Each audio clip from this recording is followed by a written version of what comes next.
نحمدہ و نصلی علی رسولہ الکریم اما بعد۔ ایک سوال پوچھا ساتھی نے کہ پرائز بانڈ ہم لیتے ہیں، خریدتے ہیں، اس میں انعام بھی نکل آتے ہیں، تو کیا یہ جائز ہے؟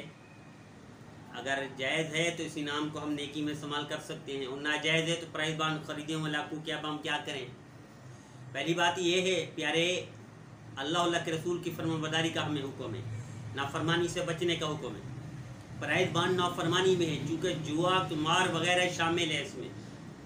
اس لیے اگر کسی کو یہ علم نہیں تو اسے پتہ ہو جانا چاہیے اللہ کے رسول کی نافرمانی ہے پرائز بانڈ لے کر اس کو انعام اس کا لینا۔ تو پرائز بانڈ کسی صورت میں جائز نہیں، جوا کبھی جائز نہیں ہو سکتا،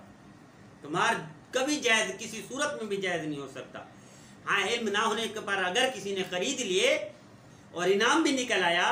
تو اس انعام کا نیکی میں استعمال نہ کرے، اس انعام کو صدقہ کرے، چونکہ جوئے کی حاصل کی ہوئی رقم ہے، اس کا صدقہ کرے اور نیکی کا نیت نہ کرے، ثواب کی نیت نہ کرے، بغیر نیت ثواب بغیر نیکی کے صدقہ کر دے، غریب کو، یتیموں کو، بیواؤں کو، مسکینوں کو، حاجت مندوں کو دے دے،